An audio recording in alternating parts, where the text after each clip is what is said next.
Ladies and gentlemen, good day and welcome to the Q3 and 9 months FY24 Earnings Conference Call of Tilaknagar Industries Limited. As a reminder, all participant lines will be in the listen-only mode, and there will be an opportunity for you to ask questions after the presentation concludes. Should you need assistance during the conference call, please signal an operator by pressing star then 0 on your touchtone phone. Please note that this conference is being recorded. I now hand the conference over to Mr. Nikunj Jain from Orient Capital. Thank you, and over to you. Thank you, Viren. Good morning, ladies and gentlemen. I welcome you to the Q3 and 9 months FY24 Earnings Conference Call of Tilaknagar Industries Limited. To discuss this quarter's business performance, we have from the management, Mr. Amit Dhanukar, Chairman and Managing Director, Mr. Abhinav Gupta, Chief Financial Officer, and Mr. Amay Deshpande, President, Strategy and Corporate Development. Before we proceed with this call, I would like to mention that some of the statements made in today's call may be forward-looking in nature and may involve risk and uncertainties. For more details, kindly refer to the investor presentation and other filings that can be found on company's website. Without further ado, I would like to hand over the call to the management for their opening comments, and then we will open the floor for Q&A. Thank you, and over to you, sir. Good morning, everyone. Thank you for joining us on our Q3 FY24 Results Earnings Conference Call. At the outset, I would like to address the recent disclosure made by the company about the income tax search. This was a routine search conducted by the department. There was no meaningful impact on business operations during the search, and since the completion of the search, we have not received any assessment or demand notice from the department. As and when any material developments take place, we will update the stock exchanges accordingly. Q3 saw another strong performance from our end across parameters. Our volumes grew 13% on a year-on-year basis in Q3 FY24 and at 22% for the 9 months of FY24, compared to the overall IMFL industry growing by around 2 to 3% in the 9 months of FY24. Our growth has been driven by both the millionaire brands, Mansion House Brandy and Korea Napoleon Brandy. Both the brands are helping us to consistently grow our market share, not only in the brandy category, but the overall IMFL industry. At an industry level, brandy P&A continues to be one of the fastest growing P&A categories, and yet one of the lowest P&A saliencies within the respective categories, thereby providing enough headroom for continued growth. We are also seeing continued strong traction in our flavored brandy range Flandy, which now constitutes more than 8% of our flagship brand of Mansion House Brandy in the relevant states in which Flandy has been introduced. Flandy is our answer to making brandy more fun and youthful. In addition, our latest premium offering, Mansion House Chambers, is also showing promising results in Puducherry, our first launch state for Chambers. We are looking at launching Chambers in more states over the next couple of quarters. The launch of premium products like Flandy and Chambers is enabling us to meet need gaps across price points in the brandy category. Our thrust on premiumization is truly underway, with our NSR expanding to Rs 1309 per case compared to Rs 1222 per case a year back. This increase in NSR is on account of improved brand and state mix as well as price increases received over the course of this financial year. On the cost front, the industry continues to reel under significant inflationary pressures, especially on the raw material side. We have seen ENA prices continue to go up over the past couple of quarters, impacting profitability. Despite this, we have been able to expand our margins due to a higher share of premium brands and other cost optimization initiatives. I am also happy to share that in the month of January, we were assigned a A- stable rating from CRISIL for our bank loan facilities. This rating will potentially reduce our interest rates going forward. On the marketing front, we released the Flandy song on World Brandy Day, that is on 8 December 2023, our first large-scale brand anthem. The video and the song has received tremendous traction and is helping us in our aim to make brandy more youthful, aspirational, and inclusive. I am also happy to share that we won multiple awards, including the Company of the Year Award at the prestigious Spirits Conclave and Achievers Awards 2023, which was held in December 2023.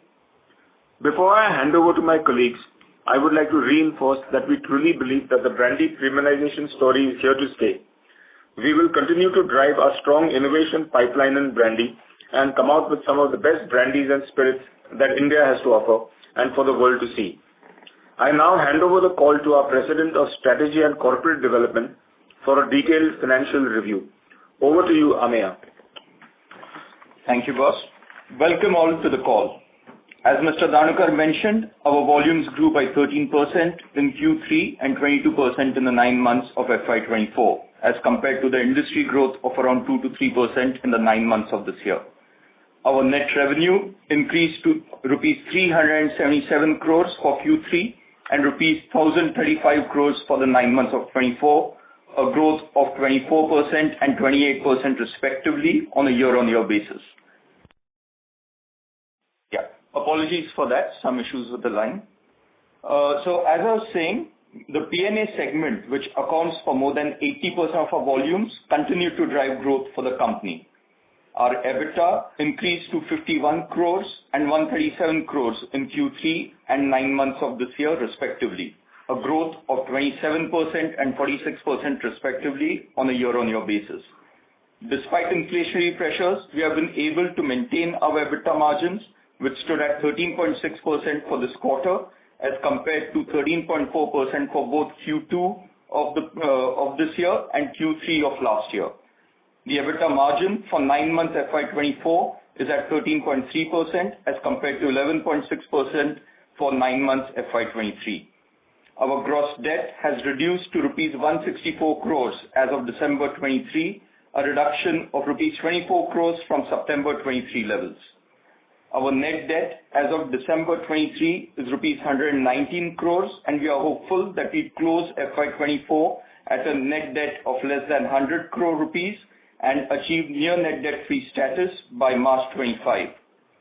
To summarize, we have seen good growth in the quarters gone by and have also increased our market share, not only in brandy but overall IMFL.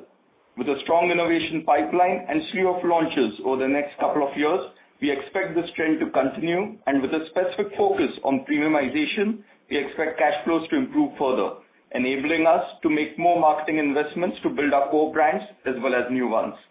With that, I would now like to open the call for the Q&A. Thank you very much. We will now begin the question and answer session. Anyone who wishes to ask a question may press star and 1 on the touchtone telephone. If you wish to remove yourself from the question queue, you may press star and 2. Participants are requested to use handsets while asking a question.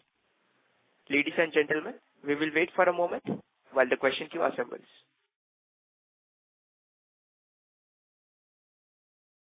We have our first question from the line of Pankaj Kumar from Kotak Securities. Please go ahead. Thanks for taking my question. Good morning, sir. Congrats on a decent set of numbers. Question is on the raw material prices outlook. You have stated the last 2 quarters you're seeing the price inflation. So how is the scenario going ahead for next 2 quarters? How do you see, are we seeing any signs of cooling off also?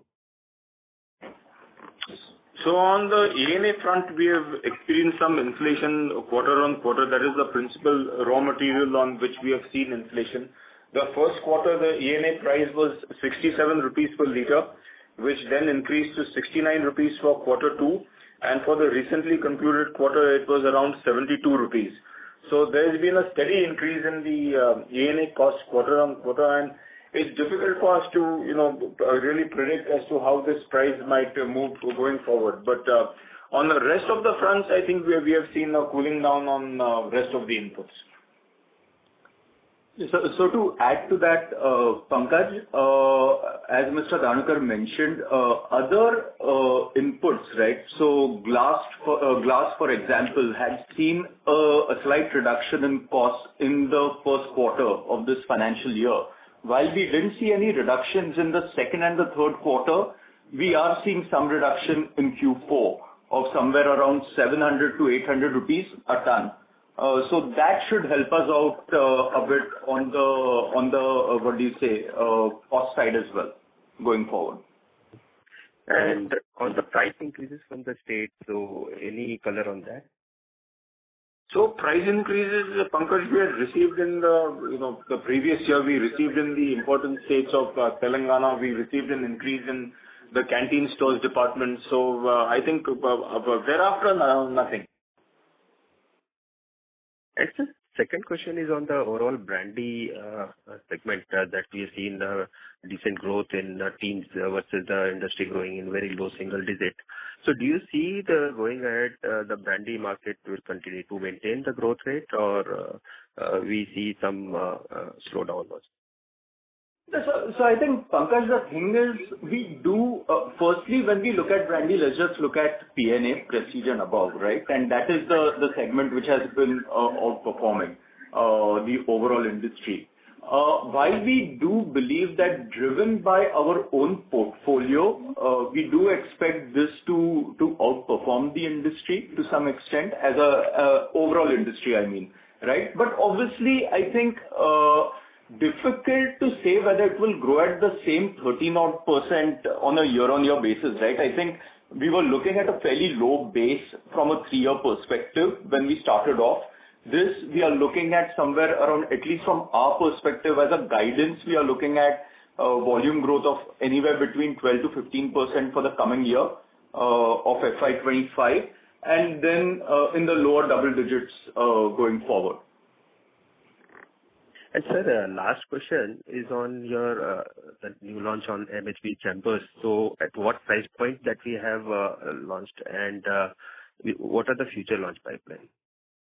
So we have launched this in Pondicherry for the moment. It is priced at a 50% premium to the flagship brand, which is Mansion House Brandy. So one of the slides you'll see in our earnings presentation, which kind of gives a price laddering for all the brands that we have in the state. Right. So if you use Mansion House Brandy as the base in terms of pricing, then you're looking at Flandy, which is at a 25% premium. 20% premium. 25% premium on CNB Green, and 50% premium on Chambers. Okay. And the future launch pipeline?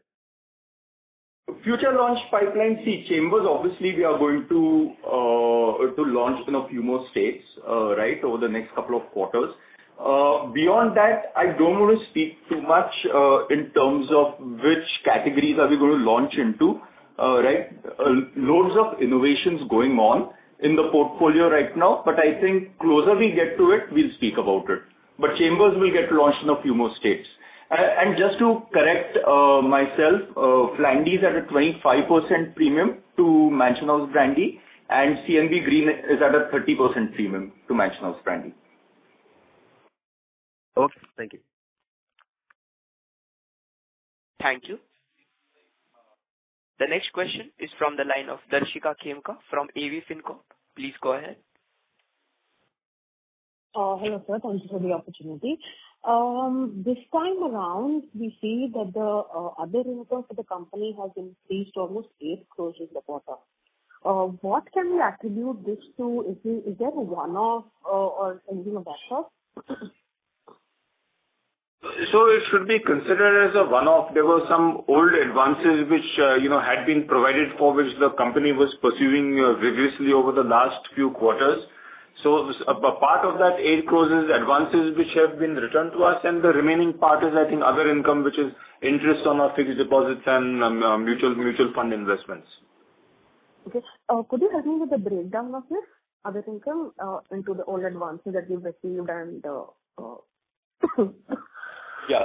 So the old advances that we've received are around 7 crores. The balance is the normal other income. Got it.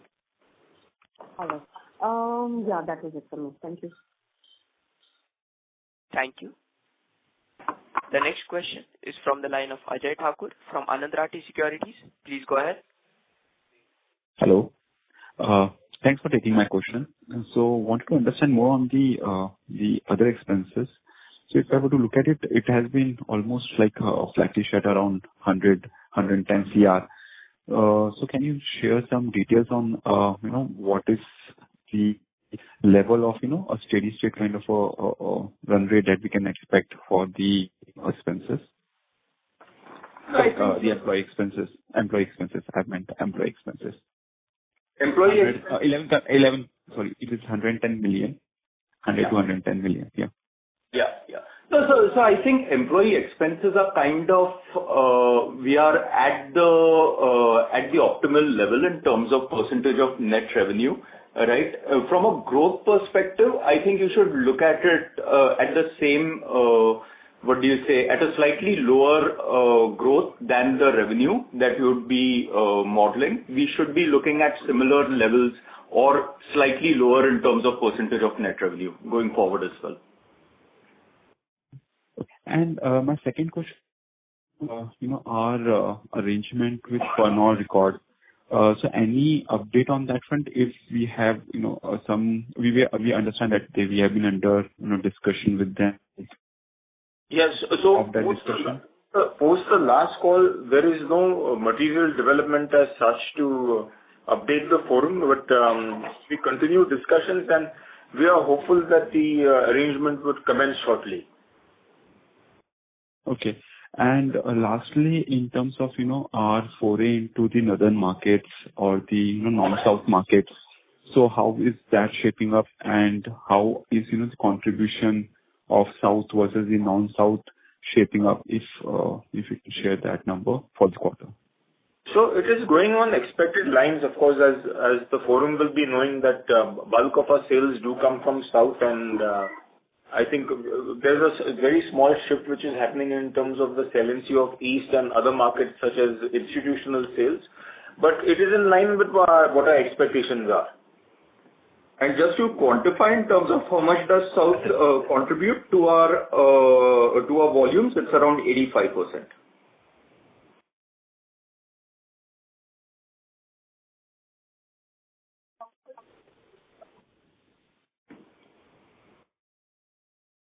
Mr. Rajan?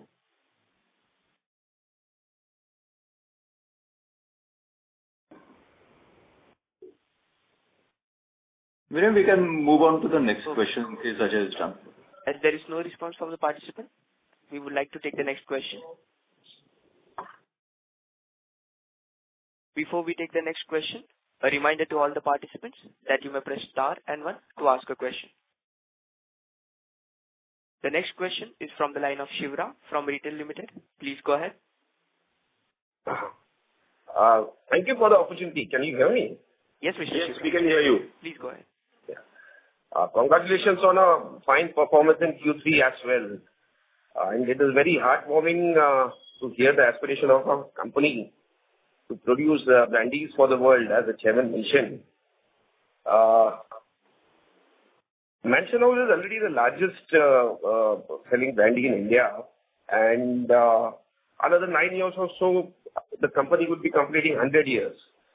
So, when do we see our company become the largest selling brandy company of the world, sir? So that is definitely our aspiration. I think we are already, Mansion House is perhaps the second largest selling brandy in the world. And the steps which we are taking in terms of laddering the portfolio at various price points and the measures which we are taking, I am sure that will be achieved in the foreseeable future. And just to add to that, I think from our perspective, from a strategic and vision perspective, while we would love to be the largest selling brandy in the world, I think the better way of putting it is we would like to be the most admired brandy brand in the world.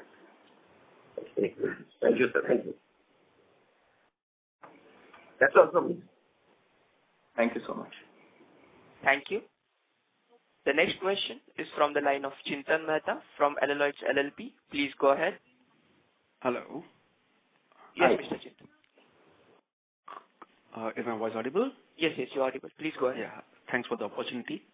As in opening remarks, you said that raw material prices has been one of the key, impacting, in terms of our margins are concerned. It seems that, we are transiting to our higher teens volumes, and we are trying to get the higher auction prices. So what to understand that on a steady state basis, if my raw material prices would have been, say, neutral as at this point of time, what would have been a peak EBITDA margin per se? I'm just trying to understand that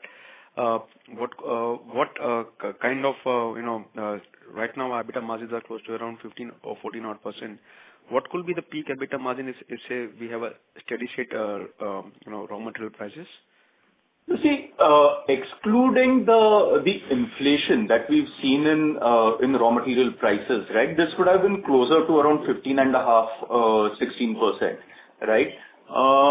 So, having said that, I think, are we expecting the raw material prices to go back to the earlier base? Obviously not, right? We do expect some level of stability over there. Having said that, there are multiple things that the company itself is doing, right? Which is not purely dependent upon the cost structure or the way the prices of our raw materials move. Premiumization, which leads to increase in NSR, further cost optimizations that we are undertaking internally, efficiencies that we are bringing about in cost, right? They will help us or enable us to expand our margins further from the current levels of 13.6% that we've seen in Q3 to take us to our near peak margins of around 15.5% over the next couple of years. Plus, with the operating leverage kicking in, I think some of the costs, as Amay said earlier also, that employee cost as percentage of sales will not. Right. But that's completely evaporated. The very good cause of getting into higher volumes, that will definitely bring you economies of scale, but that has completely been eaten by the raw material prices, right, as we speak. So even on, getting it more granular, the 7% ASP, what we have actually achieved this particular quarter, would you understand that what could be on account of premiumization and what could be on account of the raw material price hike, if any, we have passed on? So are we in a kind of a situation where we can get a number wherein what percentage we are still able to pass on due to the raw material prices? Yeah. So just to give you some kind of quantification in terms of NSR increase, right, that we saw from Q2 to Q3, over there, around 2/3 of that was on account of price and brand mix, right, which also considers the price increases that we have received and all of that, and around 30% on account of the state mix that is there. Okay. Understood. So we have not taken any price hike in terms of considering the raw material price increases. So that secular, the pass-through is not yet done. So that could... Yes, you're right.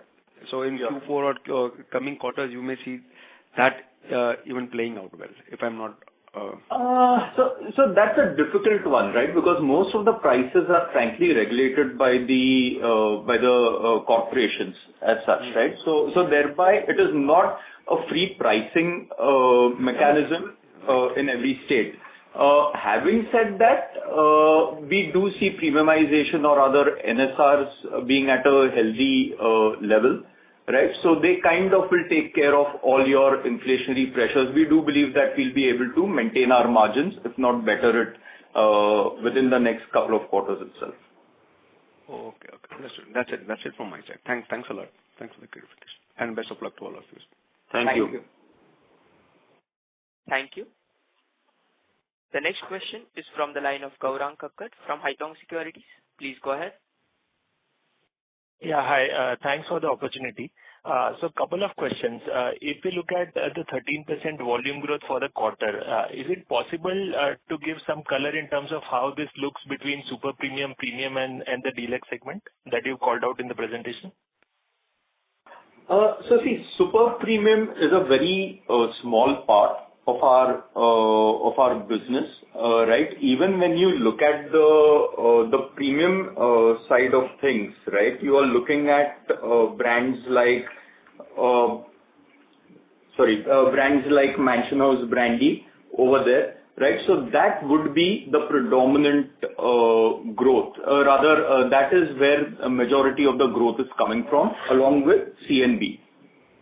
Now, CNB frankly straddles between two segments, which is the super premium and the deluxe segment, right? We are seeing similar growth on both the sides. Okay, got it. And if we look at the net sales growth, it has outpaced the gross sales growth, which indicates excise per case is coming down. Now, is this a function of state mix, product mix, or largely what is the reason for this? It's a function of both, actually. It's a function of this, but predominantly on account of the state mix. Okay. And secondly, in terms of, you mentioned in the opening remarks that because of the CRISIL rating, interest cost is likely to come down. Any quantification as to how much impact this can have in FY25? The interest cost interest rate. So, though the final decision will be with the lenders, but we expect that we should be able to get a reduction of at least 200 basis points over the current rate which they are charging us. So currently Kotak is at around 13%. We expect that post the rating exercise, it should come down by at least 200 basis points. Got it. Thanks a lot. That's it from me. Thank you. Thank you. The next question is from the line of Simar from Neejan Capital. Please go ahead. Yeah, hi, sir. Good afternoon. Thank you for the opportunity. So just want to ask you, in terms of your recent expansion in Pondicherry, how has the response been over there of Mason House Chambers? So it's been 3 months since the launch. We just launched in Q3, so the response has been positive. It's been encouraging. We are getting repeat orders, and the business currently is about maybe less than 5% of what Mansion House does, but which is quite good initially to start off with. Got it. So, do you have any plans of expanding your offerings to different states as well, in the same price one? So yes, I think Ameya has also thrown some light in this. I think in the coming quarters, the Chambers offering, we will look at expanding to other states also, gradually. Got it. Got it. All right, so I'll follow back in the queue. Thank you. Thanks. Thank you. The next question is from the line of Shantanu Mantri from Think Investments. Please go ahead. Hey, hi, Amitji. Hi, Ameya. Really good numbers, and it's been a fabulous performance what we've done in the last 2.5 years. So really want to congratulate the whole team. Thank you. I just had one question. So in a way, like a year back, we had thought of, investing some money in a distillery. We've kind of stayed away from that, and in a way, it's the way raw material prices have gone in terms of grain. I think it's been a right decision. But now, having said that, the grain prices seem to be peaked out, and we're expecting some cooling off there. So and obviously now with where our balance sheet stands and how our cash flow stands, just want to understand that how are we thinking in terms of investing any money in distillery or not at this point? So Shantanu, I think it is a pertinent question. It's the investment decision has been on top of mind. This current financial year, we took a decision to wait. And currently also, I think we are waiting and watching. Of course, the financial position of the company is much more robust, which will allow us to make investment decision if we so choose. But currently, it's something which remains under active consideration, but nothing has been formed up as of now. Perfect. Sounds good. Okay. That's it from my side. Thank you. Thank you. A reminder to all the participants, you may press star and 1 to ask a question.